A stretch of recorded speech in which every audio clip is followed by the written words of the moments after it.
मुंबईमध्ये होत आहेत। ठाकरेंच्या शिवसेनेचा मुंबईत सायंच्या षण्मुखानंद सभागृहात तर शिंदेंच्या शिवसेनेचा वरळी डोम इथे मेळावा होतोय।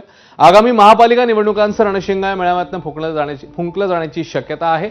उद्धव ठाकरे राज ठाकरेंसोबत युतीबाबत मेळाव्यात कोणती भूमिका मांडणार का याकडेही कार्यकर्त्यांचं लक्ष लागले। तर मुंबईत उद्धव ठाकरेंना घेरण्यासाठी शिंदे कोणती रणनीती आखणार आहेत याचीही चर्चा सध्या पाहायला मिळते।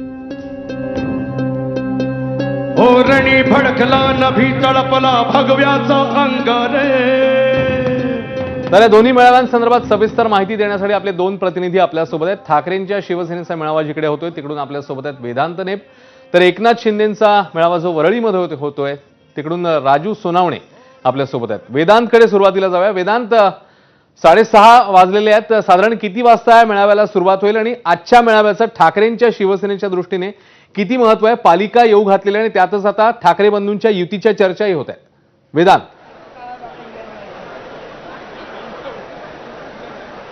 जसं तू म्हणालास की मुंबई महापालिका शिवाय राज्यातल्या महापालिका स्थानिक स्वराज्य संस्थांच्या निवडणुका तोंडावर आहेत आणि त्यासाठीच प्रचाराचा नारळ आणि पदाधिकारी असतील, नेते असतील, यांना मार्गदर्शन उद्धव ठाकरे करतील। साधारणपणे 7-7:30 वाजता या मेळाव्याला सुरुवात होईल आणि संजय राऊत, उद्धव ठाकरे हे भाषण करणार आहेत आणि इथे बघतोय तयारी पूर्ण झालेली आहे। षण्मुखानंद सभागृह पूर्णपणे आपण बघतोय, नेते असतील, उपनेते असतील, जिल्हा प्रमुख, संपर्क प्रमुख आणि मुंबईतील कार्यकर्ते आणि राज्यभरातील शिवसैनिक हे सर्वजण इथे आलेले आहेत। आणि महत्त्वाचं म्हणजे आज उद्धव ठाकरे नेमकं काय बोलणार, कारण आपण बघितलं विधानसभा निवडणुकीत जो पराभव स्वीकारायला लावला होता महाविकास आघाडीला आणि त्यानंतर पुन्हा एकदा पक्षाला उभारी घ्यायची आहे, शिवाय जे डॅमेज कंट्रोल त्यांना करायचं आहे। कारण आपण बघतोय आजही ठाकरेंच्या शिवसेनेचे 2 माजी नगरसेवक हे शिंदेंच्या शिवसेनेत गेले आणि मनसेसोबत युती संदर्भात उद्धव ठाकरे नेमकं काय बोलणार, कारण चर्चा सुरू आहेत,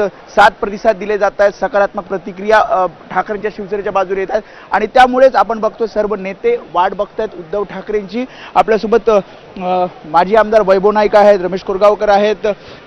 मी जसं म्हटलं की डॅमेज कंट्रोल आणि मनसेसोबत युती संदर्भात काय बोलणार, तीच उत्सुकता तुम्हाला सुद्धा आहे आणि तुम्हाला काय वाटतं काय केलं पाहिजे? खरं तर शिवसेनेचा आज 59वा वर्धापन दिन आहे आणि या 59व्या वर्धापन दिनानिमित्त जवळजवळ 20 ते 25 वर्धापन दिन याच सभागृहामध्ये झाले आणि या सभागृहामध्ये या 59 वर्षात अनेक कार्यकर्ते घडवले गेलेले आहेत। आणि आज जरी कालच्या विधानसभेमध्ये लोकसभेच्या यशानंतर विधानसभेमध्ये जो काही पराभव झाला तो कशामुळे झाला हे आपण बघताय आणि भारतीय जनता पार्टीला सगळ्या पद्धतीने शिवसेना मनसेसोबत युती संदर्भात निश्चितपणे आज मुंबईतील मराठी माणसांनी एकत्र यावं अशी मुंबईतील नव्हे तर महाराष्ट्रातल्या आणि देशातल्या मराठी माणसांची भावना आहे की मुंबई एकत्र यावी। त्यामुळे सगळ्यांची आमची अपेक्षा आहे की एकत्र तुम्ही कालच्या माजी नगरसेवकांच्या बैठकीला होतात, काल बैठकीला आलेले नगरसेवक शिंदेंच्या शिवसेनेत गेले, काय कारण?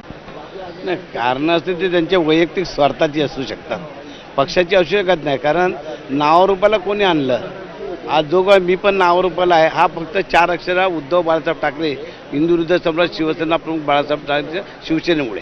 त्यामुळे जसं आपण प्रतिक्रिया घेताना ऐकलं की सकारात्मक प्रतिक्रिया मनसेच्या युती संदर्भात आणि दुसरं म्हणजे जे डॅमेज कंट्रोल करायचं आहे, कारण माजी नगरसेवक हे सोडून गेले, आता सध्या आपण बघतो 54 माजी नगरसेवक हे शिंदेंच्या ठाकरेंच्या शिवसेनेसोबत आहेत। त्यामुळे एकतर नेमकी पुढची रणनीती काय असणार आगामी महापालिका आणि खास करून मुंबई महापालिकेच्या दृष्टिकोनातनं हे उद्धव ठाकरे नेमकं काय खरंय। त्यामुळे उद्धव ठाकरे नेमकं काय बोलतात, कोणकोणते मुद्दे मांडतात, युती संदर्भात काही बोलतात का, हे सगळं आपल्याला बघायचं आहे। वेदांत, तू आपल्या सोबतच राहा। आपण जाऊया राजू सोनवणे यांच्याकडे। वरळी डोम इथे एकनाथ शिंदेंच्या शिवसेनेचा मेळावा होतोय, तिकडून राजू सोनवणे आपल्यासोबत आहेत। राजू, जसं आता वेदांतने सांगितलं, अर्थातच पालिका अवघ्या काही महिन्यांवर आहे आणि त्या पार्श्वभूमीवर हा मेळावा, एकनाथ शिंदेंच्या शिवसेनेच्या दृष्टीने कोणकोणते महत्वाचे मुद्दे या भाषणामध्ये असू शकतात, कोणकोणते महत्वाच्या घटकांवर इकडे प्रकाशझोत टाकण्यात येऊ शकतो? राजू।